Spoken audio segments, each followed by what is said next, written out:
Quel fut notre désespoir lorsque maintenant nous apprit que ma mère était venue nous embrasser en pleurant et qu'elle nous avait quittés sans vouloir troubler notre sommeil. Laissez-les dormir, disait-elle à notre venante. Je ne pourrais supporter leurs larmes. Je n'aurai plus la force de m'éloigner d'eux. Notre vie fut affreux, isolé tout à coup, privé à la fois du père et une mère. Ce fut le premier chagrin de ma vie. Mon frère, malgré sa jeunesse, sentit toute l'énergie d'un noble cœur. Il s'animait d'un tel désir de sauver nos parents qu'il crut pouvoir le faire et que, seul, chez Talia, et lui racontait notre malheur. J'attendais avec impatience. L'accent de mon frère m'avait paru irrésistible. Mais là, celui qui aurait voulu nous servir ne le pouvait déjà plus. L'effroi avait glacé tout le cœur et il semblait enfermé à la bonté et à la justice. L'innocence alors n'avait plus qu'à périr. Il est bien vrai que les premières impressions ne s'effacent jamais, souvent produisant plus tard des effets salutaires, de souvenirs du bonheur que j'aurais éprouvé à être exaucé, a sans doute fortifié au moins les besoins de rechercher, de protéger, d'aimer tout ce qui est malheureux. Ce besoin qui devrait donner aux positions élevées le seul prix qu'elles peuvent avoir. Notre occupation de chaque jour était d'envoyer à nos parents toutes les choses dont ils avaient besoin. L'entrée de leur prison nous fut interdite et bientôt la correspondance était fendue. Nous crûmes suppliés par ces mots mis au bas du liste des faits. Vos enfants se portent bien, mais le concierge poussa la barbe jusqu'à les effacer. Peu dernier ressus, nous prîmes soin de copier nous-mêmes cette liste, chacun de notre tour, et au moins voyant notre écriture, nos parents savions ici que nous existions. Il faut donner à tous les enfants de nobles apprendre un métier. Mon frère choisissait lui de menuisier, malgré le désespoir de notre gouvernante. Elle se portait sans cesse contre les républicains, se disait noble au moment où chacun se cachait des lettres et s'écriait à propos de tout ce qui se faisait.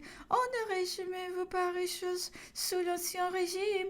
Elle consentit pourtant, à cause de nos parents, à laisser aller mon frère tous les matins prendre une leçon chez le menuisier de la section. Attends, Jacobin, qui s'est vanté d'avoir pris au 10 août le marteau de Louis XVI et qui le montrait comme trophée. Il avait retiré près de lui ses deux sœurs religieuses qui étaient aussi douces qu'il était violent.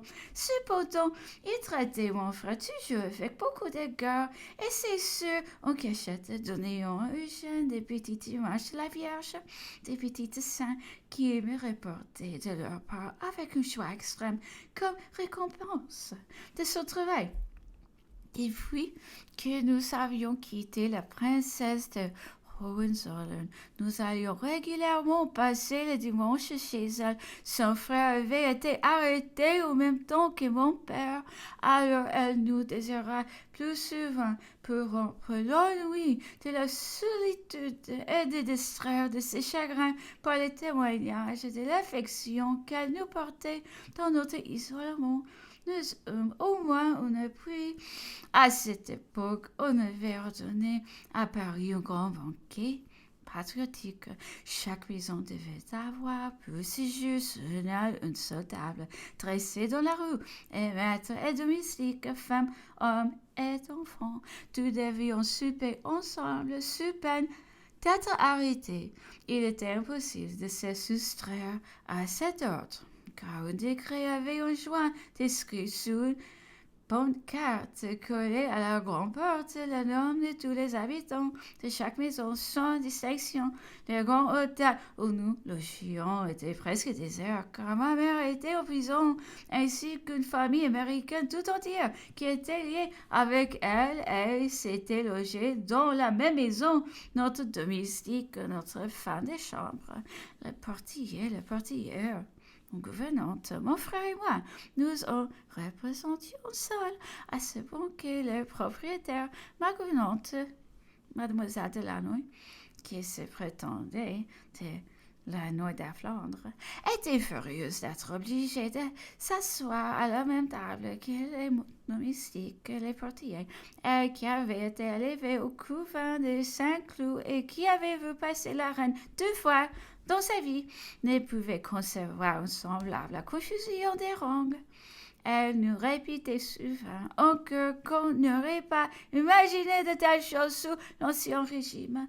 Pour nous, c'était une véritable fête et en vrai écolier. Nous étions charmés de voir la mort de la gouvernante un peu aisée.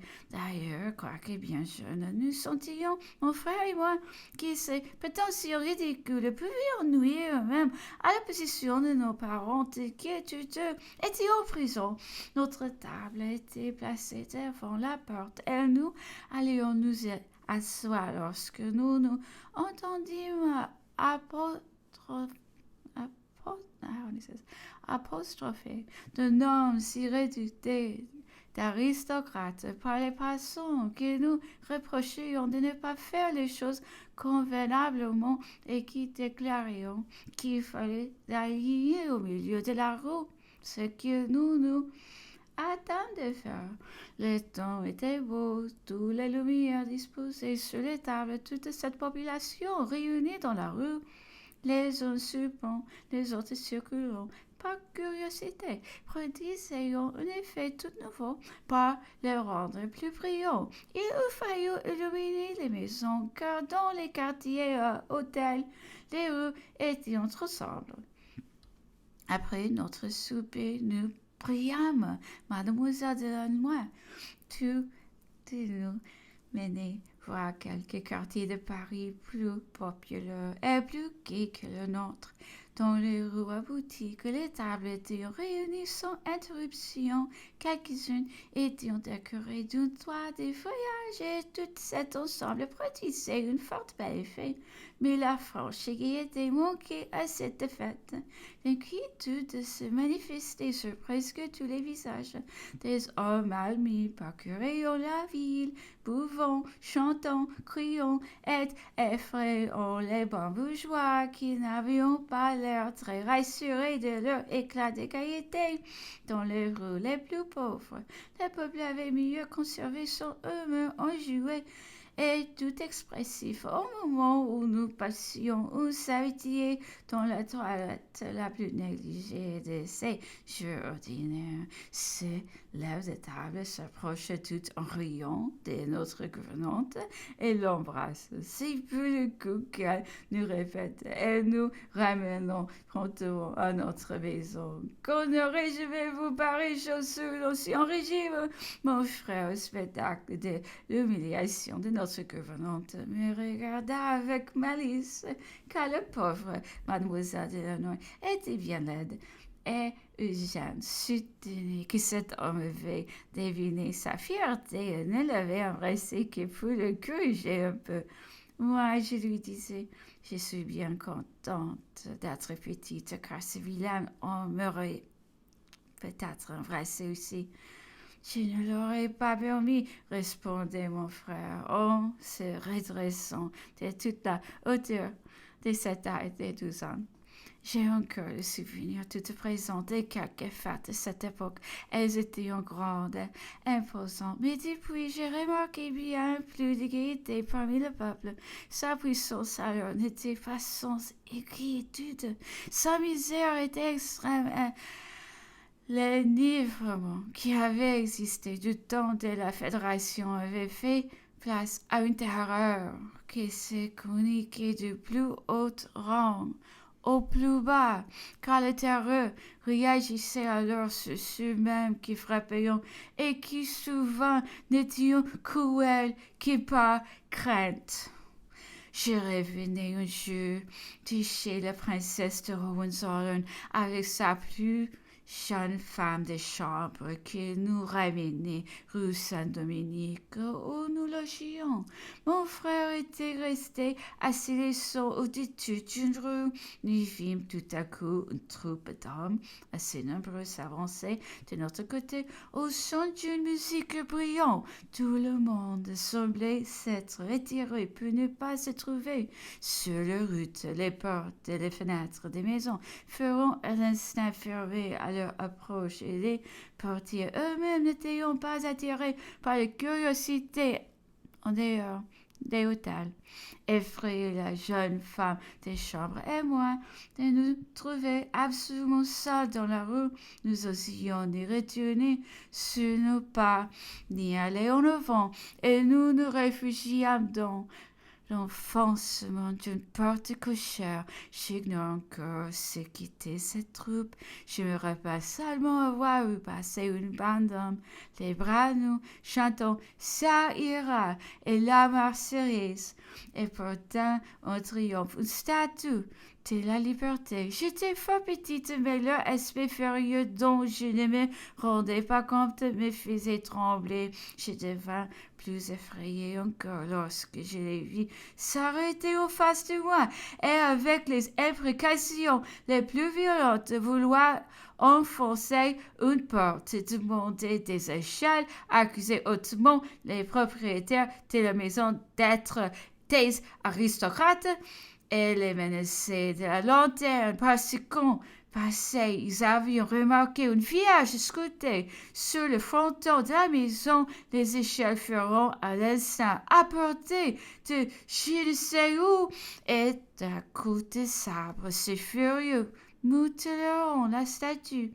Dans mes jeunes idées religieuses, cette profanation agit fortement sur mon esprit. Elle me fit d'oublier la frayeur que j'éprouvais il n'y avait qu'un instant.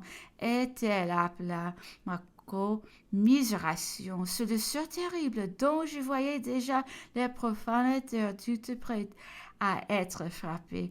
Ma pieuse imagination criait des peines pour ce sacrilège et je le plaignais de tout le malheur que je supposais devoir fondre sur eux. Ils passeront enfin et, au lieu d'aller rejoindre mon frère, je retournai chez la princesse lui raconter ce que je venais de voir. Elle me gronda de m'être fait accompagner par les jeunes femmes des chambres, car elle ne permettait jamais qu'à le plus âgé de me ramener.